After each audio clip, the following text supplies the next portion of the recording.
Sebelum lanjut ke videonya, buat teman-teman, jangan lupa untuk subscribe, like dan komen channel SJTV Studio, supaya tidak ketinggalan update video-video terbaru dari SJTV Studio.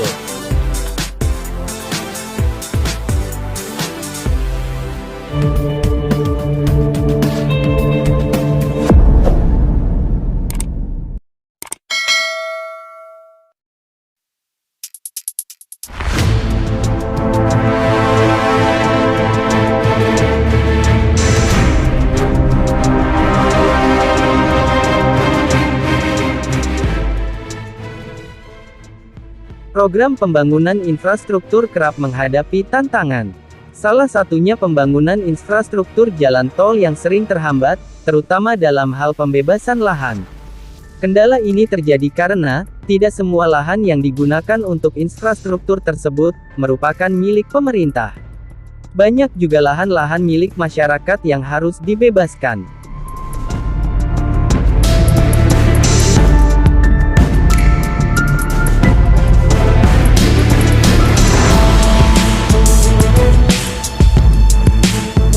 Dikutip dari beberapa media online, diketahui sebelumnya, pemerintah pusat akan membangun jalan tol yang menyisir wilayah selatan Provinsi Jawa Barat, yaitu Tol Cigatas. Dengan gerbang tol diawali dari Gedebage, Garut, Tasikmalaya, Ciamis, hingga Cilacap Provinsi Jawa Tengah.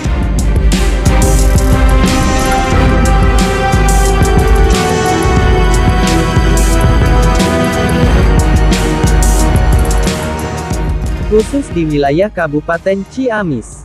Badan Perencanaan Pembangunan Daerah, Bapeda Kabupaten Ciamis mengungkapkan, pembebasan lahan untuk pembangunan jalan tol Cilenyi, Garut, Tasik, hingga Cilacap Provinsi Jawa Tengah telah direncanakan pemerintah pusat pada tahun 2021.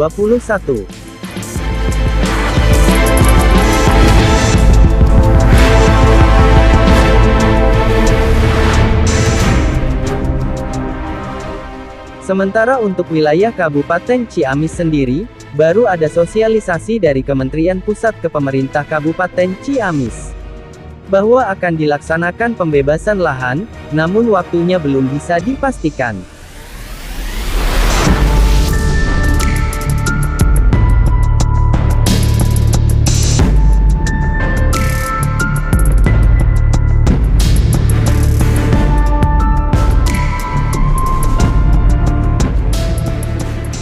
Di Kabupaten Ciamis sendiri nantinya akan ada 2 gerbang exit tol.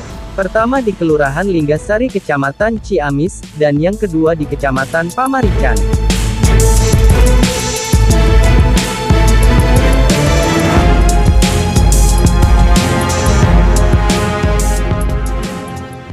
Dalam hal pembebasan lahan, pada prakteknya, pemerintah telah mengatur tentang pembebasan lahan untuk kepentingan masyarakat.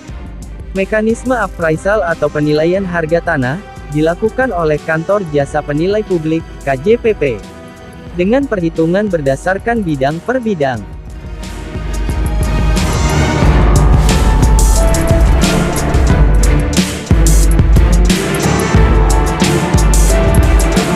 Cara tersebut membuat perhitungan harga antara satu rumah dengan rumah yang lainnya bisa berbeda.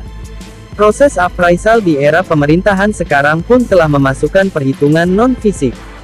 Artinya, penilaian harga ganti rugi, termasuk biaya-biaya proses administrasi seperti notaris hingga solatium. Solatium merupakan perhitungan ikatan emosional terhadap rumah tersebut. Semakin lama warga menempati rumah tersebut, maka solatium semakin tinggi.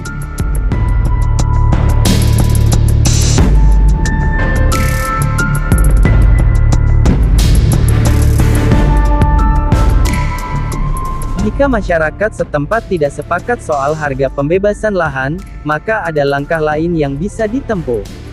Pejabat pembuat komitmen PKK, dan pemerintah daerah pun, akan bernegosiasi dan mencari jalan tengah untuk masyarakat.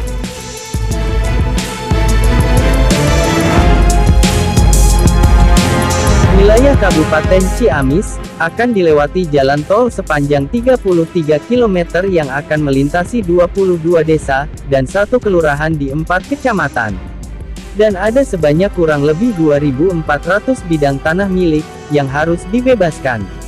Pemerintah daerah berharap, pada pembebasan lahan tersebut aman, serta tidak menemukan kendala yang berarti terutama dari pemilik lahan.